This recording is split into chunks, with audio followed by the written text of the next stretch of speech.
السلام علیکم ورحمت الله وبرکاته. د روژې احکام او مسایل خپرونې ته ښه راغلاست وایو.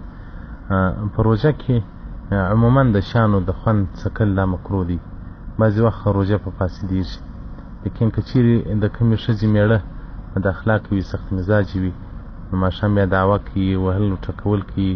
ښکنځل کوي چې دا اشپزي مالګه لږ ده ډېره ده. دې ته بیا روا ده چې د کتغ خوند وګوري خالي په ژبه باندې. او دغه رنګه که یو سړی اصل خرڅوي یا رانیسي، نو هغه د زړو د نوو معلومات نه ورته کېږي، نو د یې خوند وګوري. نو د ضرورت په وخت کې دغه څکل روا دي. څکل دا معنا نه چې وي خوري، خالي ژبې ته وروړي. فتاوی قاضي خان جلد اول صفحه 98 کتاب الصوم، او دغه رنګه رد المحتار جلد دوم کتاب الصوم. او دغه رنګه مکروه دي روژتي لره مبالغه په استنجا کې، په استنجا کې ډېره مبالغه وکړي، بې ادبي معاف، هغه اوبه دننه نه ورننه باسي یا ګوتې دننه ورننه باسي د غټې استنجا ته. او دغه رنګه مکروه دي مبالغه او زیادت کول، په پزه اوبه ګرځول، په خوله اوبه ګرځول چې غرغړي شي، دغه مکروه دي ولره. او دغه رنګه مکروه دي هغه روژتي لره چې په خوله کې ناوړی سره جمع کړي، بیا یې په یوه پلا باندې تېره کړي، ولره مکروه دی دا عمل. او دغه رنګه مچول د ښځې او د ښځې سره بازۍ کول، که دی پر ځان بیرېدی چې کار څه خراب نه سي. او که پر ځان نه بیرېدی بیا لاس وروړل او مچ ځینې اخیستل بیا پروا نه لري. که پر ځان بیرېدی چې کار څه خراب نه سي، بیا نو ولره مکروه دی. مکروه تحریمي دی، دا عمل دی نه کوي. خو باید د ځوانه طبقه په دې کې ډېر جدي اوسي، ډېر احتیاط وکړي. او دغه رنګه یو مشک د شک روژه مکروه ده چې د برات اخرنۍ ورځ هغه روژه نسي. لیکن پر مبتبعي قول باندې د علماو او مفتیانو دپاره که د برات اخرنۍ ورځ هغه د نفلي په نیت باندې ونیسي، بیا په دې کې کوم مشکل نشته. خو عوام دې د دغې ورځې څخه اجتناب وکړي، ځکه د هغو نیتونه دلته نه پله کې برابرېږي. نو خواصو مفتیانو علماو ته صرف فقهاو جواز ورکړی دی. او دغه رنګه مکروه ده که یو حائضه ښځه پاکه سي د روژې په ورځ کې، یعنې ماپښین یا مازدیګر پاکه سي، دې لره مکروه دي بیا خوراک کول باید امساک وکړي، امساک واجب دی. او دغه رنګه که مسافر کور ته راورسېږي نو باید دی باید امساک وکړي. او دغه رنګه که یو مریض جوړ سي باید بیا امساک وکړي تر ماښامه پورې. ذکر استاد حسین وایي لعنت دی پر هغه چا باندې چې یو قوم خوراک کوي، یو قوم خولې بندې وي، دی خوراک کوي. نو دلته خو د ده عذرونه ما ختم سول چې حیض یا سفر یا مرض، بیا به امساک کوي. هغه شان چې روژه فاسدي یا نه فاسدي، که سړي په خوراک وکړي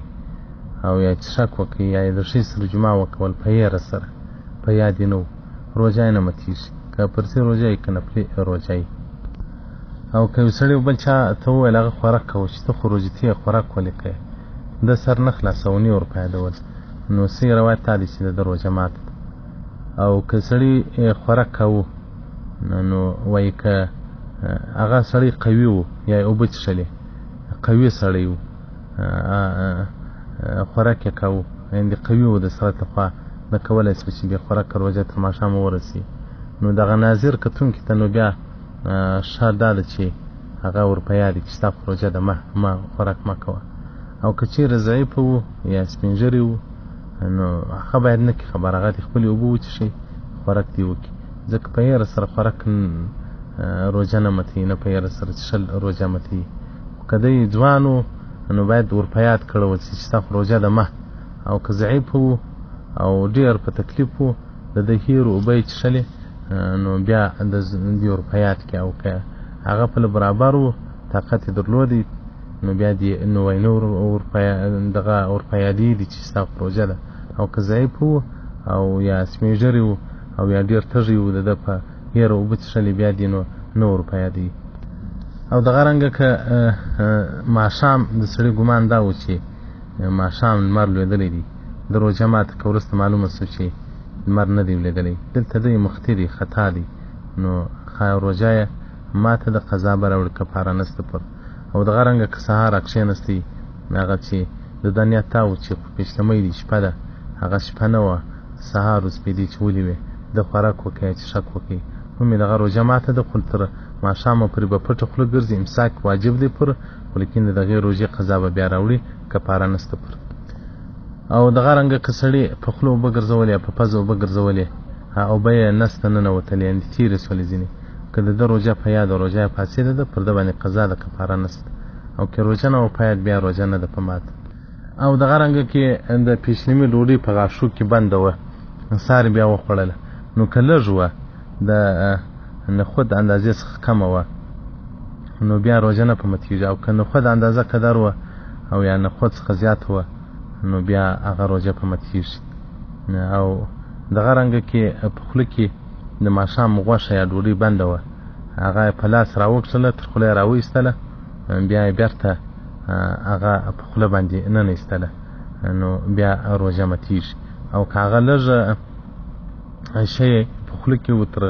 نخود کم وي خوړی په هغه باندې بیا روژه نه ماتېږي او دغه رنګه که د سړي ناړې تر خوله راووتلې زنې ته راورسېدلې نو بېرته یې ورټولې کړلې که دا ناوړې سره جلا سوي نه یې ورټولې کړلې روژه نه په ماتېږي او که ناوړې جلا سوي وي ده ورټولې کړلې یعنې د هغه د ناوړو تار جلا سو ده ورټولې کړلې په دغه صورت کې بیا روژه ماتېږي او دغه رنګه که په پزه کې هغه ګروړ به پروت یې د پزې کې چې هغه له سره راولېدلی په پزه کې نو هغه یې تېر کړئ قصدن روژه نه په ماتېږي ځکه هغه په مثال وایي لکه د ناوړو دی دی او که چېرې د هغه ګروړ بې سره وینه وه بیا نو هغه روژه ماتوي او دغه رنګه که یو څوک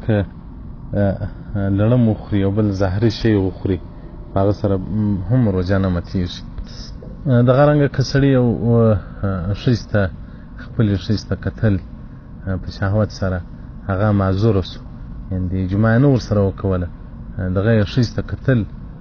معذوره سو په دغه باندې هم هغه روژه نه ماتېږي فتح القدیر جلد 2 صفحه 256 کتاب الصوم باب ما یوجب القضاء والکفاره او دغه رنګه که چېرې په روژه کې سړی غاښ باسي غاښ وکاږي له هغه څخه وینه راځي نو که وینه تېره نه سي د غاښ کښول څه مشکل نشته بهرایک جلد 2 صفحه 273 او دغه رنګه له قصده بې قصده کوي وهل باقي ویل روژه نه ماتېږي که چېرې نخود قدر یا د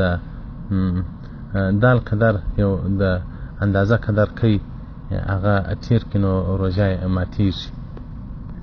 او دغه رنګه که سړی غسل کوي اوبو تر وولېږي نو که د خولو اوبه باندې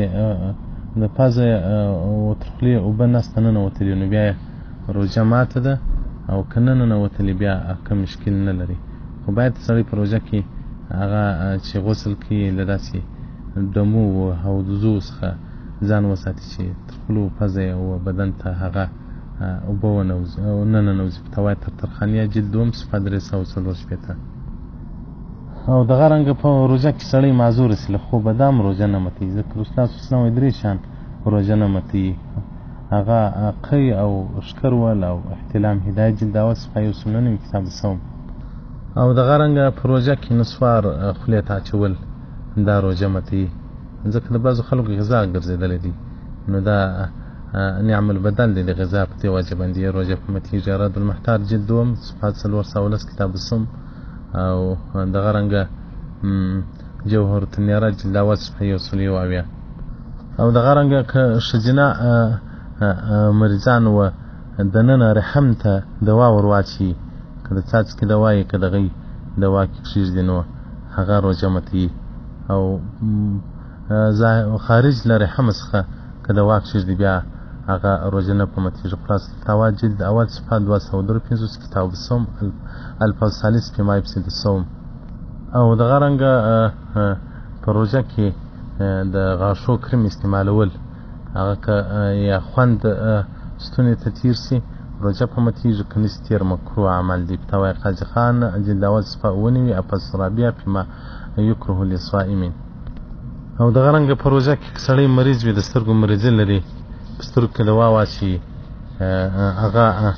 روژه نه ماتېږي که څوم په حل کې اثرات معلوم سي فتاوی هندیه جلد 1 صفحه 203 کتاب الصوم او دغه رنګه په روژه کې سړی غسل کوي او یا پر سر باندې لوند شی اچي دا مرخص دی ځکه د بعض اصحاب څخه روایت دی چې رسول صلی الله علیه وسلم مبارک د فتح د مکې په کال باندې صحابه کرامو ته امر وکړ چې تاسې روژې ماتې کړئ او ځانونه برابر کړئ دښمن ته خو رسول الله صلی الله علیه وسلم مبارک روژه ونیوله خو رسول الله صلی الله علیه وسلم به پر سر باندې اوبه تویلې دی به هغه روژتي و ابو داود جلد اول صفحه 322 باب الصائم يصب عليه الماء من العطش کتاب الصوم او دغه رنګه په روژه کې د خپلې بیبي سره پرېوتل په یوه ځای کې که سړی پر ځان باندې بیرېدی چې جمعه راسه ونیسي نو بیا دې نه پرېوځي او که مطمئن نو بیا پروا نه لري قاضي ثناءالله رحمت الله مبارک وایي زن را بوسه کرد یا مس به شهوت کرد اگر انزال شد روزه فاسد شود که انزال سو روزه فاسدیږي که نه سو انزال روزه نه فاسدیږي ما لابد منه صبح ونیوي کتاب الصوم نو ځوانان دې ډېر احتیاط وکړي په دې کې چې روژه ځینې خرابه نه شي او دغه رنګه که یو سړي د سفر نیت کړی وي تللی لانې یې په کور کې وي نو روژه وخوري به قضا پسته هم کفاره پسته شپېته روژې دا چې په سفر ووتلی بیا نو روژه ولره مارته کې وخوري هغه بیا قضا به راوړي که نه وخوري تر ماښامې ورسېږي خو ښه کار ده فتاوای نوازي صفحه 9 کتاب الصوم او دغه رنګه فتاوای کامیلیه صفحه 14 کتاب الصوم او دغه رنګه فتاوای ترخانیه جلد 2 صفحه 315 کتاب الصوم او دغه رنګه په روژه کې د پزې نسوار کول هغه هم روژه فاسدوي ځکه هغه ډېر واړه شیان دي هغه دماغ ته رسېږي فتاوی هندیه جلد اول صفحه 204 الباب الرابع فيما يفسد وما لا يفسد او دغه رنګه غبار و ګرز دوړې دوږ که د سړي و خولې ته ننوتل هغه لکه د یو ښځه ډوډۍ پخوي یا یو سړی د پراړه ګرز و خولې ته ننوځي نو که قصده نو روژه په ماتېږي قضا په واجب ده او که بې قصده تېر سو بیا کوم مشکل نه لري درالمختار جلد 2 کتاب الصوم او دغه رنګه فتاوای هندیه هغه صفحه 204 جلد اول او دغه رنګه وایي که سړي د استنجا ځای ته ګوته نه ایستله نو که هغه وچه وه بیا روژه نه په ماتېږي او که په غوړو لنده وه او یا په اوبو باندې لنده وه بیا نو روژه یې ماته ده صرف قضا به راوړي کفاره نشته تبین الحقایق جلد اول صفحه 310 باب ما یفسد الصوم او دغه رنګه که په روژه کې سړی لواطت وکړي او زنا وکړي هم کفاره ستا شپېته روژې به نیسي او هم به قضا د هغې روژې راوړي او دغه رنګه که سړي د حیوان سره دا ناروا عمل وکړي اذا جامع ببهیمة د حیوان سره د لواطت وکړي نو روژه یې ماته ده کفاره نشته فتاوای قاضي خان جلد اول صفحه 3 الفصل خامس او دغه رنګه که د سړي د خپلې ښځې سره بازي کوي نو انزال سي یا په بازیو کې جمعه نه وکړي نو صرف په یوازې قضا به راوړي کفاره نشته پر بهرایک جلد 2 صفحه 202 باب ما یفسد الصوم او دغه رنګه که سړي ځان په لاس باندې انزال کوي استمناء بالید په لاس کې ځان معذوره کوي په هغه سره هم قضا لازمه ده کفاره نشته فتاوی هندیه جلد اول صفحه 215 الباب الرابع فيما يفسد او دغه رنګه که یو سړي خوراک وکړي او یا جمعه وکوله په هیره سره بیا دا فکر وکړي چې خوا د روژه مې ماته سو نو نور خوراک پسې وکړي ممکن یې په هیره خو روژه نه ماتېږي نو دا یقین و چې زما خو روژه ماته سوه نو بیا نور خوراک وکړي نو باره کفاره نشته صرف هغه قضا به راوړي او دغه رنګه د سګرېټ څکول سړی په روژه کې سګرېټ څکي دا هم هغه روژه ماتوي خو کفاره نشته او قضا پر ستا به د اسناد جلد 2 صفحه 9 کتاب الصوم فصل فی رکنه او دغه رنګه الفقه المذاهب اربعه جلد اول صفحه 15 کتاب الصوم هغه وایي څکول د سګرېټ او دغه ډول تاریاک و افیون و دا نور شیان ټول روژه په ماتېږي او دغه رنګه مسافر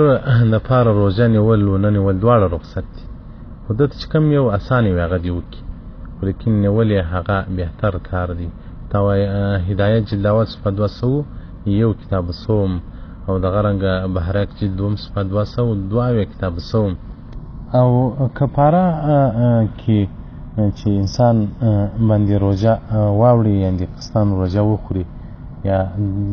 جمعه کې وکړي یا لواطت کې وکړي یا زنا کې وکړي یا خصن خوراک وکړي،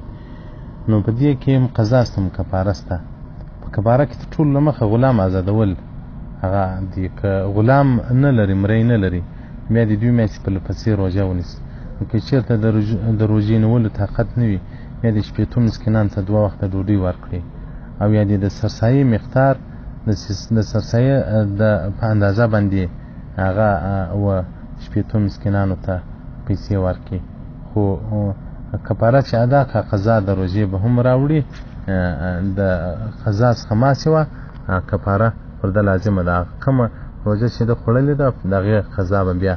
راوړي. البنایه شرح د هدایه جلد 4 صفحه 308 باب ما تجب القضا.